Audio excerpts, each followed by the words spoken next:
Welcome back to the show. This is a pulse here on Joy News. Now, government is intensifying efforts to restore degraded lands with the planting of 10 million trees across the country today. Now, as part of the annual Green Ghana project, the project aims to restore Ghana's depleted forest cover and contribute to global fight against climate change. Now, since 2021, government has planted almost 42 million trees in degraded forest reserves. President Akufo-Addo, who planted a tree at the Bema camp today to commemorate this year's program, is hopeful Ghana's landscape will not suffer from the effects of climate change like other countries are doing. Our world stands at a critical juncture, grappling with the triple planetary crisis of climate change, pollution, and biodiversity loss. These issues are being exacerbated even further by deforestation, desertification, and land and soil degradation. Amongst these, climate change remains the most urgent, posing a grave threat to our world and the lives and livelihoods of our people. Earlier this year, South Sudan was forced to close its schools due to extreme heat waves. There are fears that the Horn of Africa may become uninhabitable in the coming years due to these severe weather conditions. The impact of the other crises is equally alarming. According to the World Health Organization, WHO, air pollution is responsible for some 6.7 million deaths annually, with 9 out of 10 people worldwide breathing air that contains pollutants above the WHO's recommended levels. Similarly, the loss of biodiversity poses a significant threat to our planet, with the decline and extinction of animals, plants, and ecosystems, leading to disasters, diseases, and deaths. However, science tells us that forests play a critical role in sustaining life on Earth and addressing these triple planetary crises. Here in Ghana, for example, activities related to agriculture, forest, and land use contribute some 50% of our national greenhouse gas emissions. Therefore, preserving our forests and adopting sustainable agriculture and land use practices have a high potential to combat climate change through carbon sequestration. As home to 80% of terrestrial biodiversity, forests play a vital role in conserving biodiversity and combating pollution. Beyond their environmental benefits, forests are essential natural resources for our socio-economic development, especially in developing countries like ours, providing livelihoods for the majority of our population. So the target this year is to plant at least 10 million trees across the country. President Akufo-Addo led the way at the Bema camp today. The Asantehene led another team in the Ashanti regional capital, Kumasi, to undertake a similar exercise. Across the country, trees have been planted, and the target is 10 million trees. Now, our research team has put together some data that better describe the impact of the Green Ghana projects. And this is what we have for you this afternoon. So from what we've put together, in terms of 2021, the target versus trees planted. And this is a trend of trees planted under this program. And this started in 2021. So 2021, 5 million, and then it graduated to 7.9, 2022, 20, and then 26.5 million, and then 2023, we have 10 and 10.7. And in 2024, the target is to plant as much as 10 million trees across the country. And that is the plan by government. The aim actually is to deal with climate change, is to deal with the degradation of the forest, promote collective action for restoring degraded landscape, instill tree planting values and benefits in young people, and also address climate change through this exercise, and also enhance our environment and aesthetics. That's according to the program, and this started in 2021. It's been ongoing. So in terms of the degraded land of forests, as of 2022, we have 7.9 million hectares. That for me is quite significant. 7.9 million hectares as of 2022. And the reason is very much known to everybody. The felling of trees. There's also illegal mining taking place in forest reserves. And mining cannot take place without, pulling down or bringing down the trees. So these, the initiative to help, to help address this particular matter. So we require some 30 billion cedis in Green Climate Fund to help restore our forest cover. $30 billion. And it's unclear how government is hoping to deal with this. Now, in terms of what we've lost, in terms of our forest cover, 1.64 million hectares of trees cover in 2 decades. That's the last 20 years. We've lost 1.6 million hectares of trees, 5 times the size of Greater Accra. So that's how fast our forest is being depleted. And in terms of the regional breakdown, the top 4 regions with the heavy tree cover loss between 2021 and 2023, we're talking about 1.6 million. The Western region is leading with 574 hectares, and it's no surprising. If you take a look at the regions, the Western leading, the Ashanti, Eastern, and Central, these are, if you like, the Western region used to be, the Western Ashanti used to be a hub of the timber industry. And so it is not surprising that forest cover in these regions have seen a downward degradation. The Western region leads with 574, followed by the Ashanti region. So in 2023 alone, Ghana lost 110,000 hectares of natural forests. We're talking about just last year, 110,000 hectares of natural forest. So these are some of the facts that we have, and this is according to the Global Forest Watch. And today, if we are planting 10 million and the trees all survive, the expectation is that in some few years to come, we can restore our forest cover. And that is the plan since 2021 up until now. And today, we have these trees planted. Now, Deputy Ranking Member on Parliament's Lands and Forestry Committee, Alhassan Suhuyini, is criticizing government Green Ghana project, calling it out for its inadequate approach, lack of transparency, and minimal impact on the environment. He spoke on the AM show ahead of the official program. We at the committee a number of times have requested to even get data from the ministry to be able to do our own assessment. If we had that data, I'm sure by now as a committee we would have even traveled around the country on our own to assess the impact of this. But the ministry will continue to promise to give us that data, but has not been forthcoming with the data. But you see, what is obvious in the implementation is that, one, we do not know how contracts for supply of seedlings are awarded. What we hear around the corridors of power at the ministry and at the Forestry Commission is that these contracts are just handed over to people without any competitive bidding at sometimes very fantastic prices. I am allocated seedlings every year to assist in the Green Ghana exercise. And in some years, I have taken part. I have actually gone for the allocations. There are times that I think last 2 years or last year, I don't remember, I wasn't in town, so I told them to give it to those who were willing to, other agencies or organizations that were willing to plant them.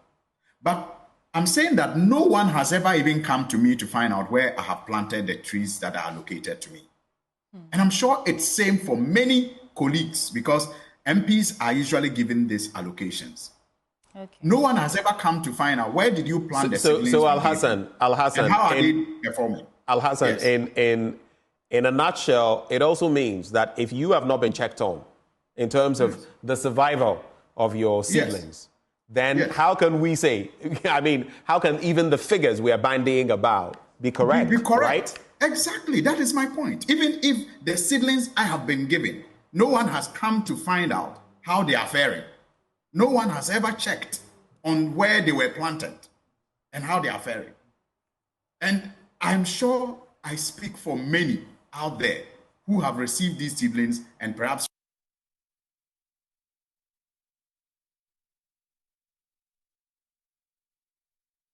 Right, so that's about it for the tree plant. We're hoping to engage with the Minister for Lands and Natural Resources. He's unavailable for that. When he is on, we'll bring that conversation to you to put to him some key questions that we have. But before we do that, though, effective Monday, this coming Monday, June 10, 2024, medical laboratory professionals, workers are withdrawing their services nationwide in protest of government failure to address concerns about their poor conditions of service. The strike will disrupt services in medical laboratories, blood bank, pathology labs, and selected mortuary facilities across the country. The union's decision follows prolonged delay by the Fair Wages and Salaries Commission and the Ministry of Finance in concluding negotiations. Dr. Franklin Niamate Ama is a communication team member of the Medical Laboratory Workers Union, and you're actually the first vice chair. You're welcome, Doctor. So, I mean, before we get to understand your concerns, I mean, this is not the first time we are speaking about this matter. I remember we had a discussion on Zoom on this same issue where you threatened that we're going to take this action. Before we get to understand the concerns, perhaps you can walk us through what exactly you do in the various hospitals. Well, so we are like the healthcare detectives in the hospital. Detectives? I mean, yeah. When you sit before your doctor in the consulting room and you tell him about how you feel, fever, take note that there are so many fevers, typhoid fever, malaria fever. So the symptoms that you are having, which is fever, has so many diseases that can cause that. And so they say, go to the lab and take a sample.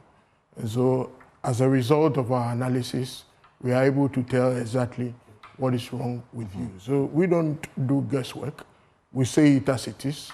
And so what we do is like the doctor's doctor. So basically, your work advises the doctor on what to do. Exactly. When we work closely in collaboration and as a team. And you say that you are in the mortuary. Yeah. You are in the laboratories. Sure. You also undertake pathology services. That's right. I'm lost. Well, so we work hand in hand with the pathologists. You know, we prepare the slides.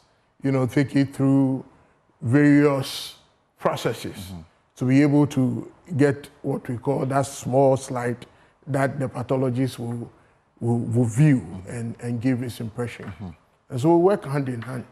So that obviously is a lot of work, of course, for your members. Sure. And yet your feeling is that you are underpaid and unappreciated. Well, it appears we are not taken to the pinnacle where we belong.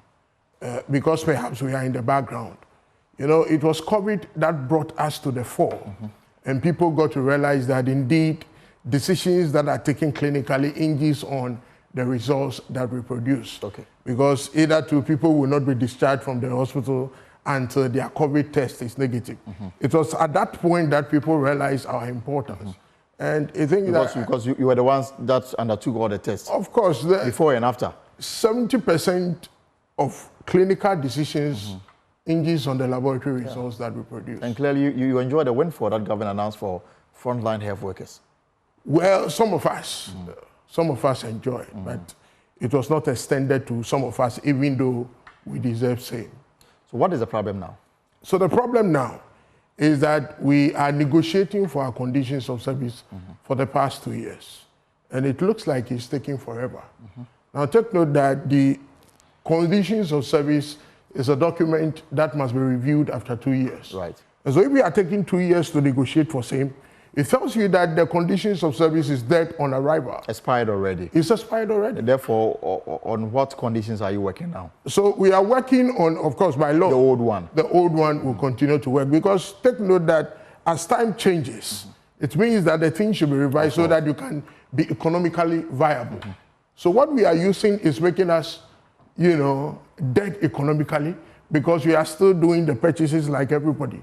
And so it's about time that we facilitate what we can do to expedite action on the conditions. And you said that in the last 2 years you've been negotiating a stalled. Yeah. I remember that government directed the Fair Wages and Salaries Commission to step in. Sure. It has been like, for want of a better word, a menstrual cycle. We agitate in the public space, and then we are called to negotiate on a monthly basis. And it cannot be right, because we are essential service providers. And so should we get to a point like we have gotten to, where members are disgruntled and frustrated and desperate, and have resorted to the last option, which is strike, the consequences are dire, and it is the common Ghanaian who will bear the grudge. We shouldn't get here anyway if duty bearers have been proactive and have acted in good faith. So where is the obstacle? So the obstacle is that the Fair Wages and Salary Commission need a certain financial mandate, which will come from the Ministry of Finance. Right. And that is not forthcoming.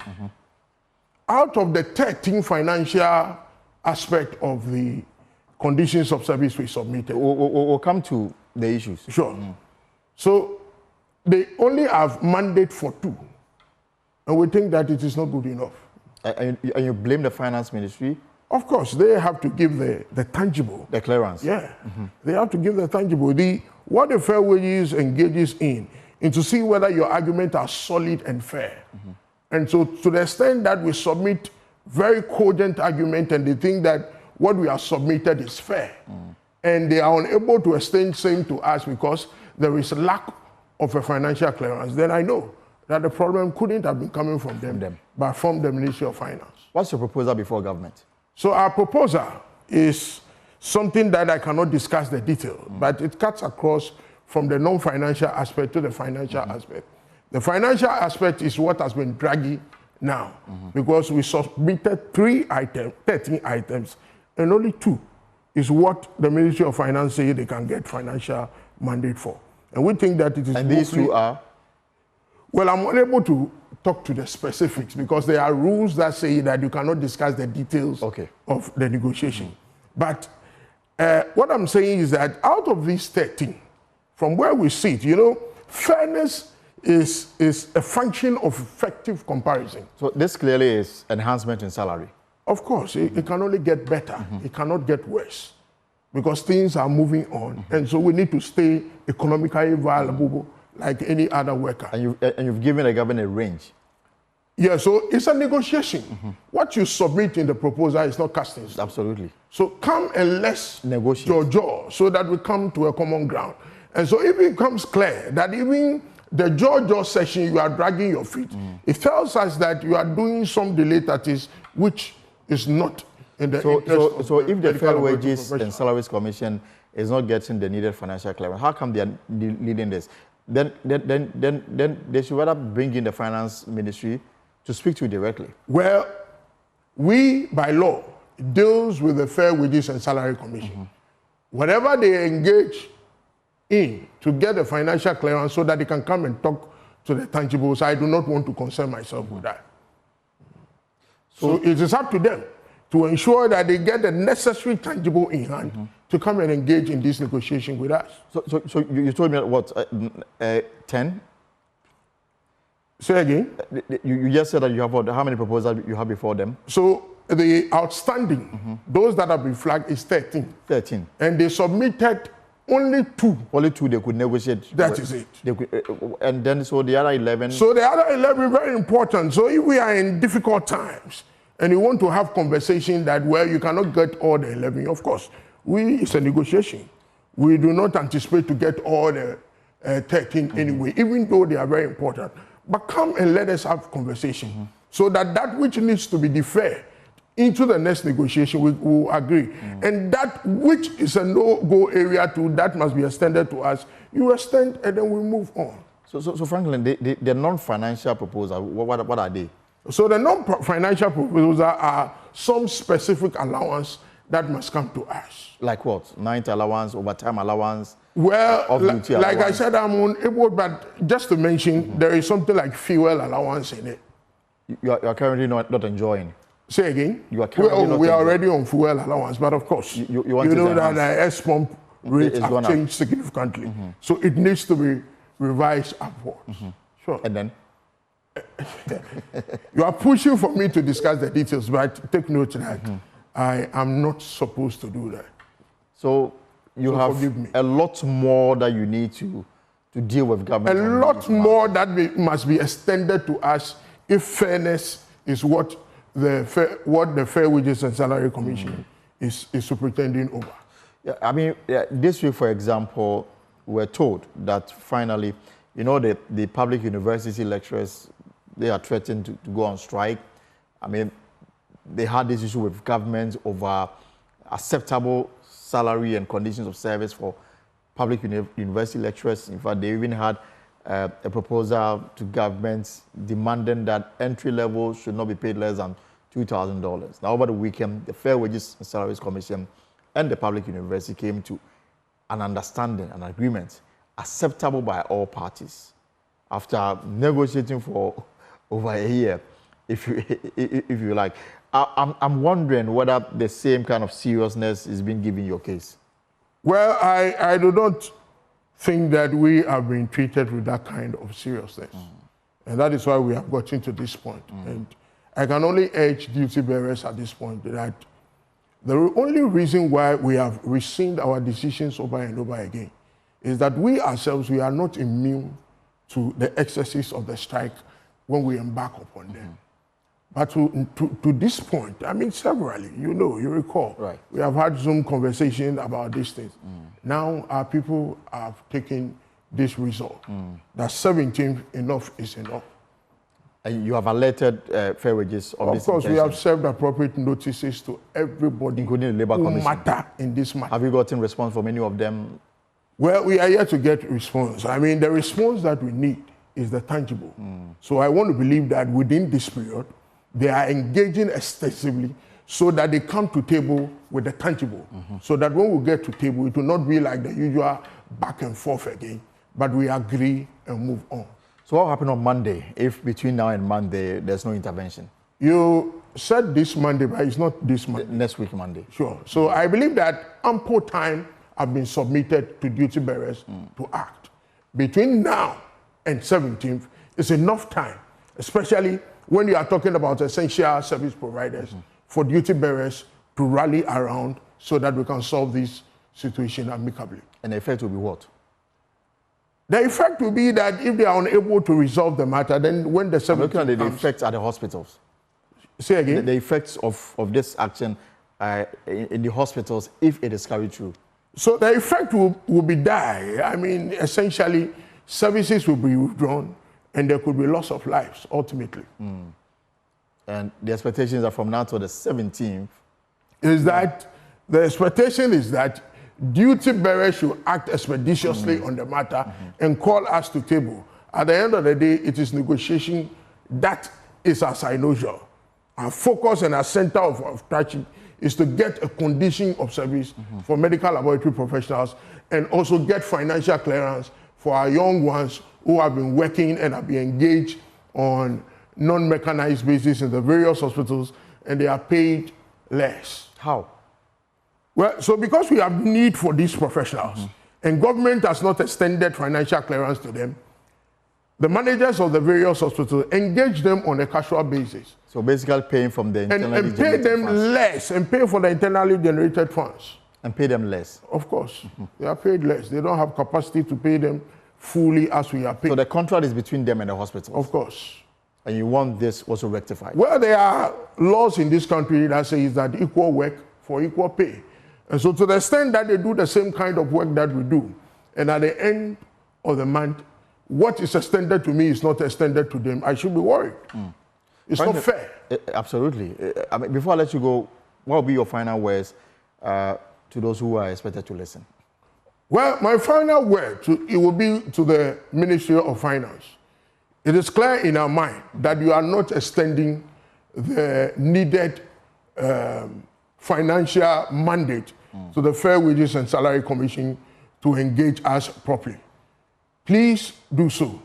We agree that there may be difficulties in the nation, but what we will not accept is having extended 5 to people in our space that we work with. We expect that if there are difficulties, the same 5 will be extended to us, because we believe that looking at what we do, we even deserve better. Right. So, Franklin, thank you so much for coming. We hope that from now till the 17th of June, perhaps the Fair Wages and Salaries Commission will reach out so that this strike is avoided.